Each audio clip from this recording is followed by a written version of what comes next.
While visiting my parents in another city, I got a text from an unknown number. Man, I'm sorry. I didn't know she was engaged. She invited me to your house herself. 5 hours later, I walked into my house.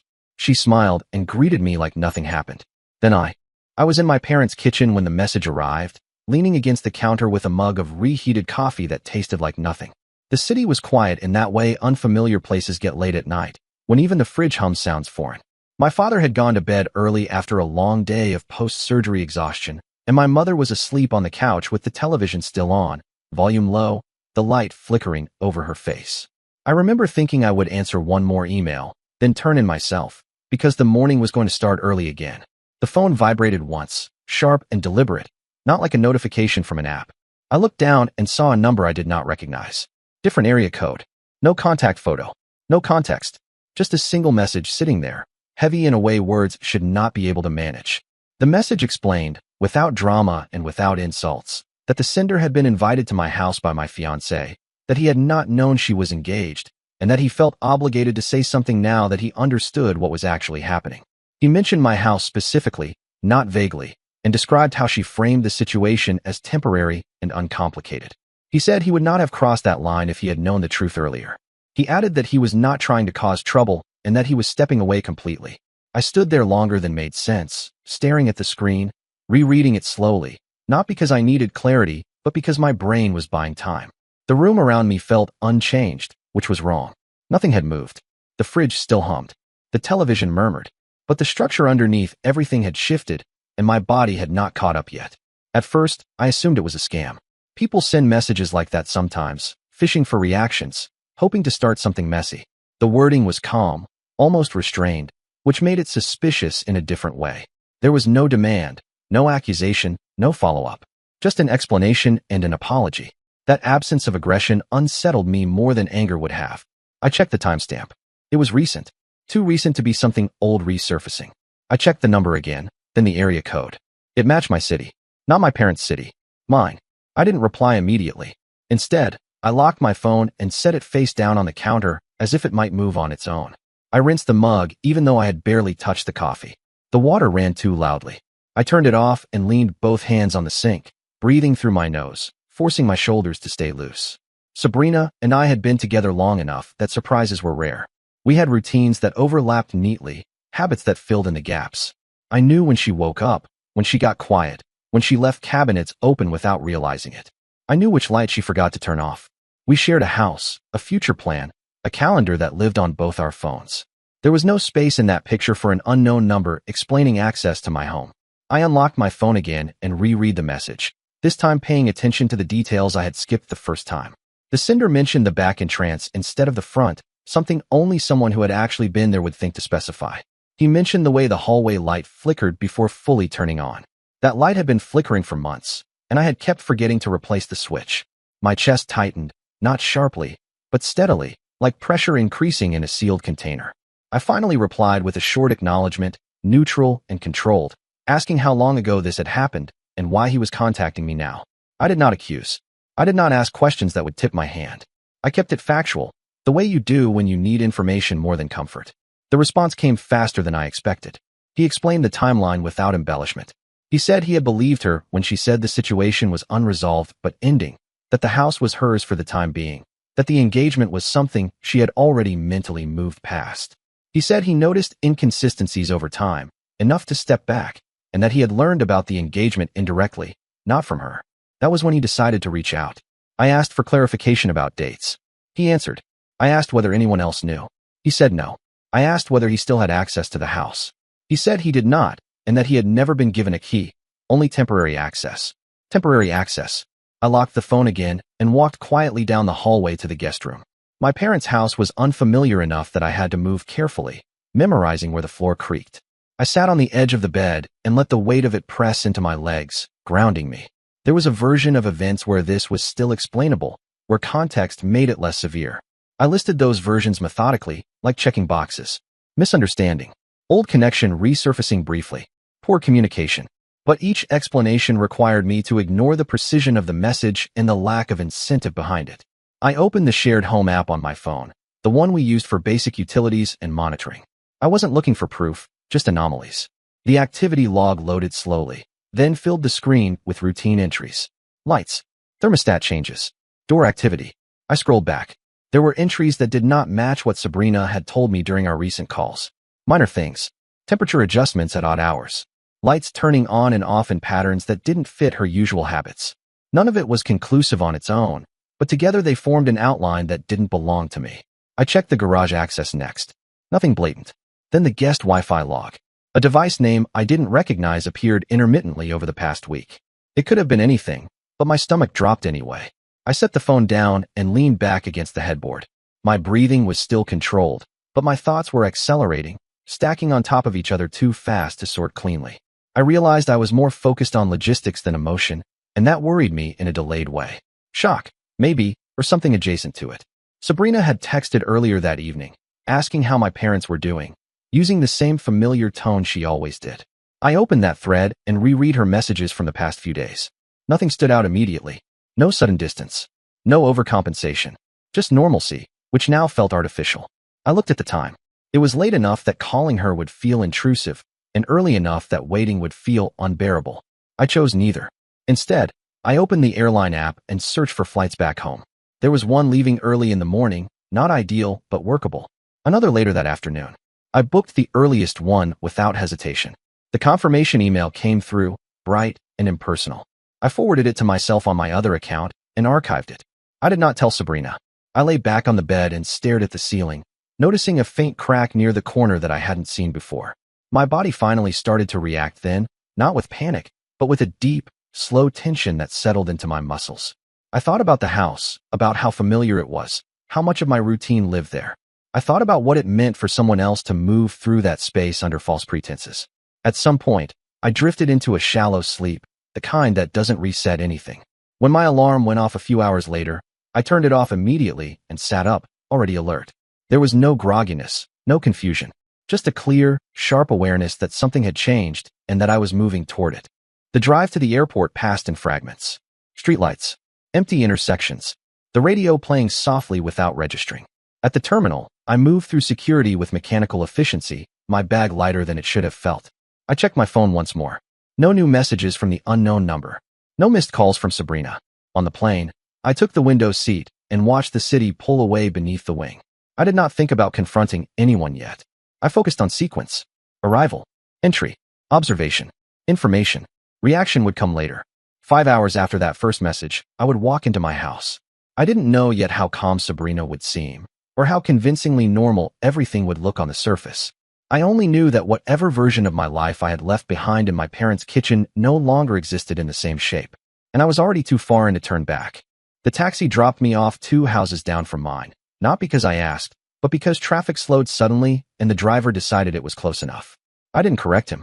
I paid, stepped out, and stood still for a moment with my bag at my feet, looking at my own house from a distance I had never used before. It felt unfamiliar that way, like observing someone else's life through glass. The porch light was on. Sabrina almost never turned it on during the day, and it was still early afternoon. That detail alone didn't mean anything, but it registered anyway. The lawn looked recently watered, darker patches cutting through the grass in uneven arcs. The trash bin was pulled closer to the garage than I remembered leaving it. I picked up my bag and walked the rest of the way. The front door opened before I reached for the handle. Sabrina stood there already smiling, relaxed posture, shoulders loose, wearing the sweatshirt she liked to steal from me when the weather dipped. Her hair was pulled back casually, not styled, not rushed. She stepped forward and wrapped her arms around me as if my arrival had been expected at this exact time. She smelled normal. Clean laundry, citrus soap. No trace of panic or surprise. I returned the hug without hesitation, my arms moving automatically, my face settling into something neutral and warm. I didn't rush the moment or cut it short. I let it look natural, because that was safer than reacting too quickly. She commented on the flight, on my parents, on how quiet the house had been without me. Her voice had the same rhythm it always did, steady and unforced. If there was tension, it was buried too deep to surface immediately. Inside, the house felt staged.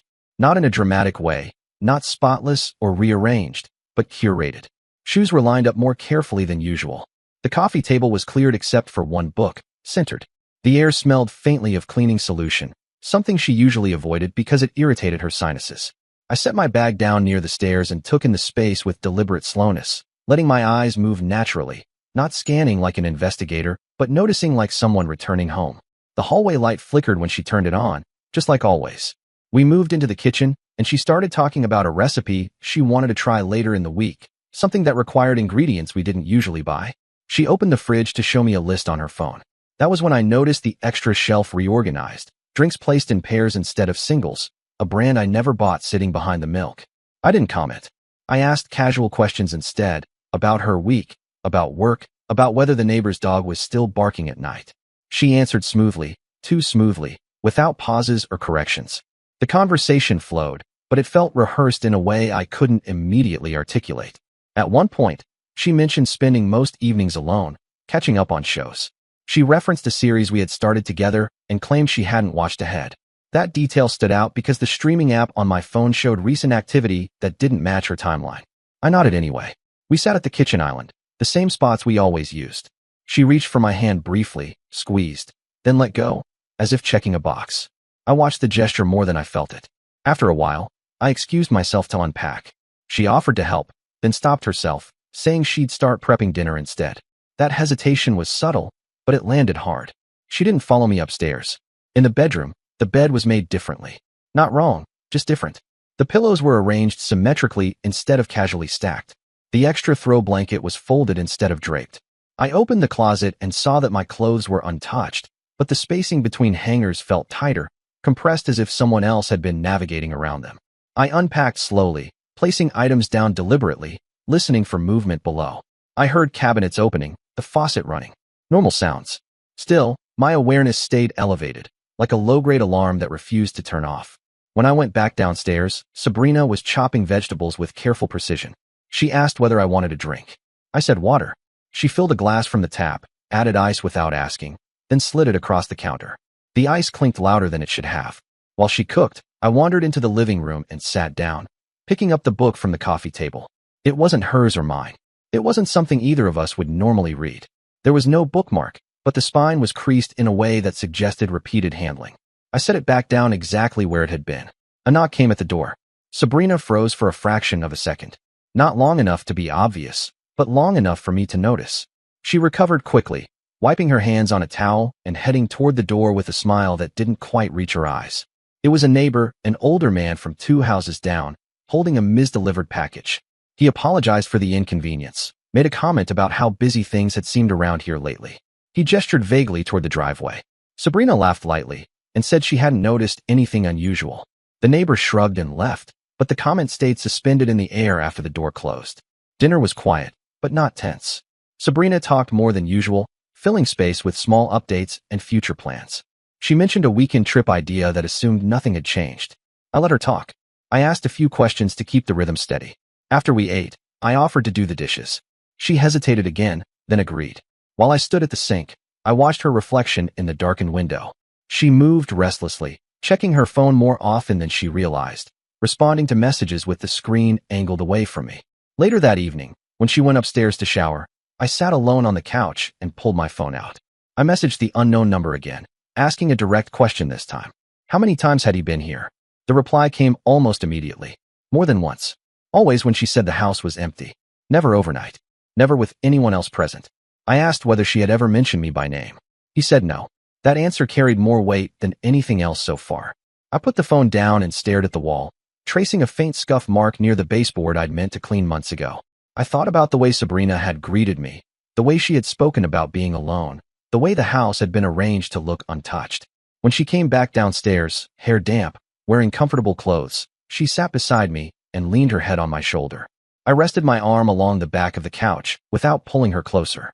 She talked about a minor issue at work, something trivial, something designed to sound authentic.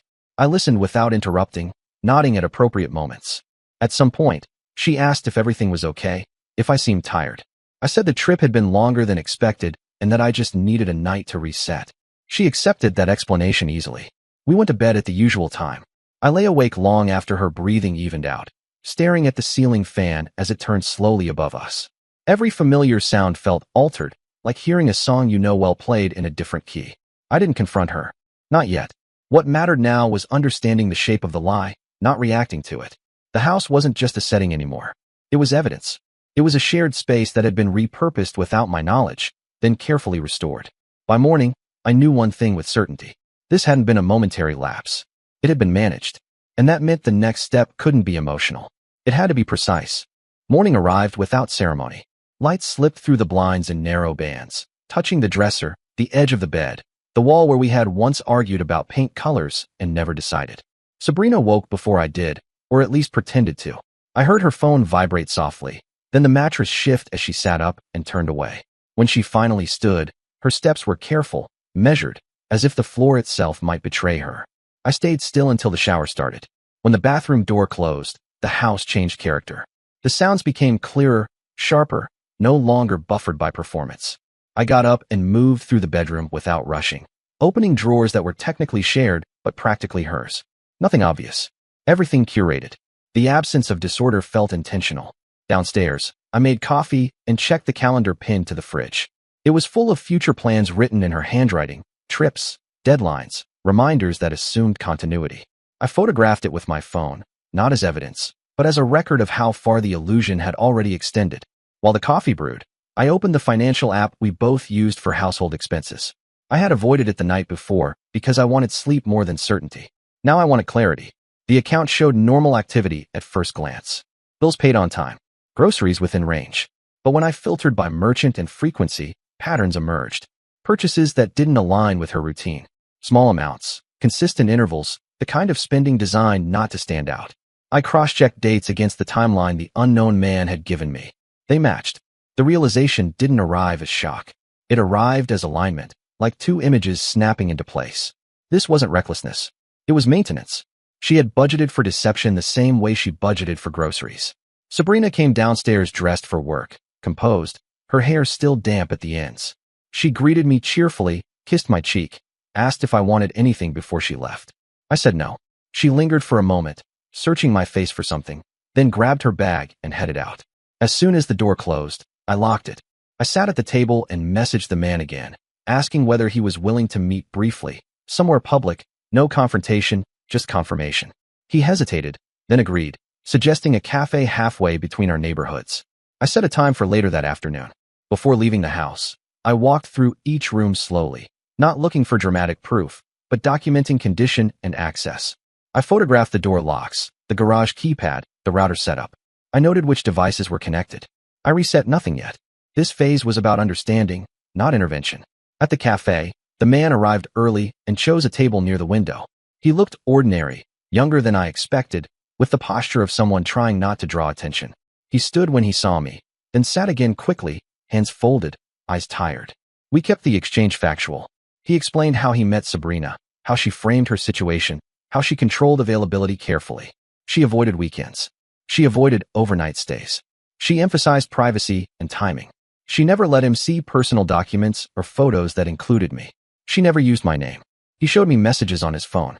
Not romantic declarations, not explicit promises, but logistical coordination dressed up as casual connection. The tone was consistent with someone managing parallel narratives. I asked why he believed her.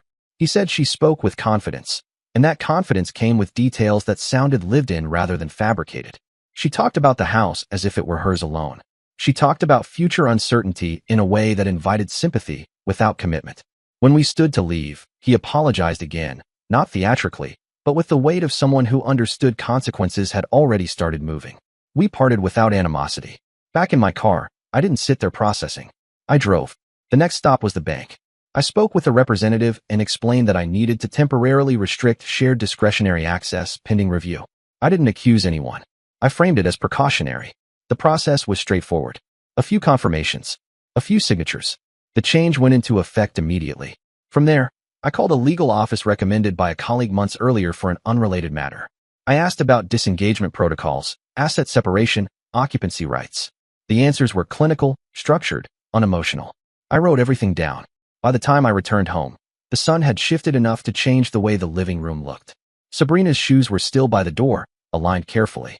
The house still performed innocence well. When she came back that evening, I was already there. She noticed the difference immediately, not because anything had moved, but because my attention had changed. I wasn't reacting to her anymore. I was observing. We sat at the table. I didn't raise my voice. I didn't accuse. I laid out the timeline piece by piece. not as a story, but as a sequence of verifiable facts. Dates, access patterns, financial inconsistencies, third-party confirmation. Her first response was disbelief, rehearsed confusion. When that didn't hold, it shifted to justification, to reframing, to minimizing language that tried to turn management into misunderstanding. I didn't interrupt. When she realized denial wasn't working, she tried recalibration. She framed the situation as exploratory rather than deceptive, as something contained, something she intended to end. She suggested the engagement was still real, still intact.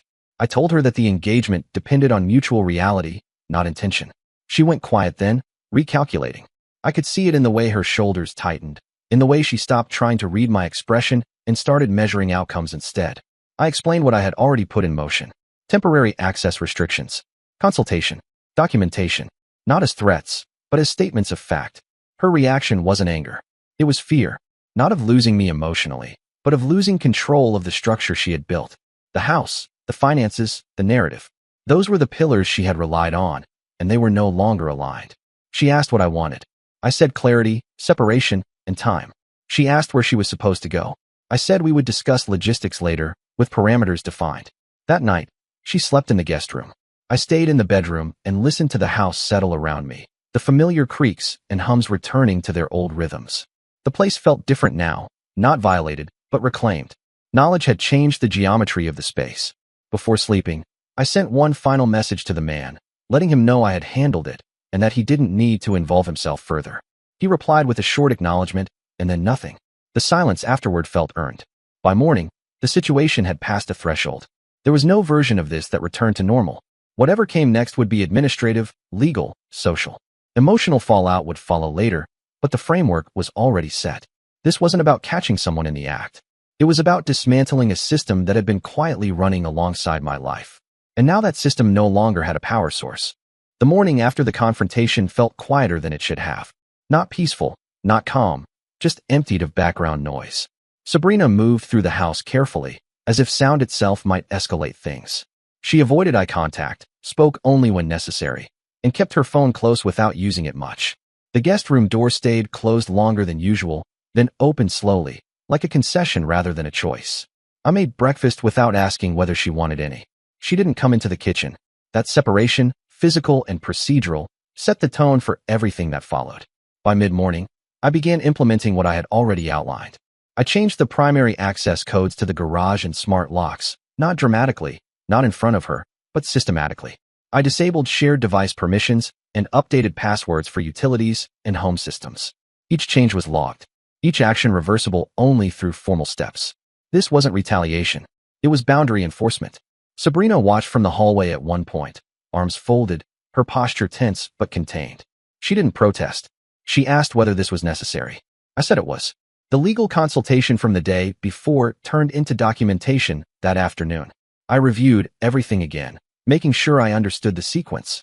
Notice, separation, occupancy terms, asset delineation. The process was neither fast nor theatrical, which made it effective.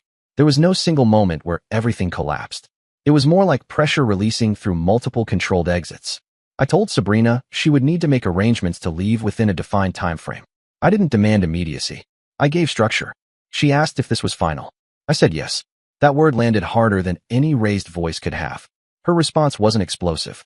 It was practical in the wrong way. She asked about logistics first, about where she could store things, about what she could take immediately. She asked whether the shared account would remain accessible. I explained that it was under review and that discretionary spending was paused. I offered to cover basic transitional expenses under documented terms. She nodded, already recalculating. That afternoon, her phone started ringing more often. She didn't answer most calls, but I recognized the pattern. Messages came in waves, then stopped, then resumed. At one point, she stepped outside to take a call and stayed there longer than expected. When she came back in, her face was tight, not angry, but strained. She told me people were confused. I said confusion was the natural result of overlapping stories. By the next day, the social consequences began materializing without my involvement. Plans were canceled. Invitations went unanswered. A mutual acquaintance reached out to me directly, careful with wording, asking whether everything was okay. I responded with a brief statement confirming the engagement had ended and that I wasn't discussing details. That alone did enough work. Sabrina's parents called that evening. I didn't answer. Not because I couldn't, but because there was nothing to explain yet. Explanations invite negotiation, and this phase required finality. They left a voicemail asking for clarification, expressing concern, suggesting misunderstandings. I archived it. The man who had contacted me initially sent a final message 2 days later, letting me know he had been approached indirectly and had restated that he had been misled and wanted no further involvement. I thanked him and saved the message with the rest of the documentation. After that, the channel closed permanently. Packing started on the third day. Sabrina moved methodically, placing items into boxes with careful labeling, as if she were trying to preserve dignity through organization. I stayed out of her way. I didn't hover or supervise. The house absorbed the activity quietly, the sounds of tape and cardboard replacing the rhythms we once shared. When she finished, she asked whether she could take the book from the coffee table. I said yes. That was the only request I granted verbally. The move-out happened without an audience. No arguments. No last-minute pleas. She loaded the car with the help of a friend who avoided looking at me. When everything was done, Sabrina stood by the door for a moment longer than necessary, as if waiting for something unscripted to happen. Nothing did.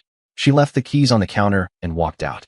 After the door closed, I locked it and sat down at the kitchen table, the same place where she had slid a glass of water toward me days earlier. The house felt heavier, not with loss, but with the absence of performance. The air was neutral again. Over the following weeks, the administrative work continued. Accounts were separated formally. Legal notices were finalized. The engagement was dissolved on paper the same way it had already been dissolved in practice. There were no dramatic revelations, no public spectacle, just the slow erosion of credibility as timelines failed to align. Sabrina attempted to regain footing through familiar channels, but the structure that had supported her dual narrative no longer existed. Without shared access, without shared space, without the benefit of ambiguity, her options narrowed quickly. People asked questions she couldn't answer consistently. Opportunities closed without explanation. I heard about some of it secondhand. I didn't seek updates. The house changed subtly after she left. I replaced the flickering hallway switch. I rearranged the living room. I donated items we had bought together that no longer made sense in the space. Each adjustment felt corrective rather than emotional. One evening, weeks later, I found the calendar she had left behind, still pinned to the fridge, filled with plans that would never happen. I took it down and folded it carefully before throwing it away. The gesture wasn't symbolic. It was practical. The last interaction came unexpectedly, months later, when a document required her signature to finalize separation terms. She came by briefly, accompanied, and stayed only long enough to sign. We exchanged polite acknowledgments, nothing more. She looked different, not physically, but in posture, as if she were still adapting to a version of reality that didn't bend for her anymore. After she left, I finalized the file and closed it. There was no sense of victory and no lingering bitterness. What remained was stability rebuilt on verified ground. The house functioned again as a private space, not a shared stage. My routines returned without friction. My attention no longer split between what was happening and what might be hidden beneath it. The message that had started everything sat archived on my phone, untouched. I never deleted it, not out of attachment, but because it marked the moment information overtook assumption. It was the point where the story stopped being something I participated in unknowingly and became something I acted on deliberately. Consequences don't announce themselves. They arrive through process. And once they're in motion, they don't need emotion to finish the job.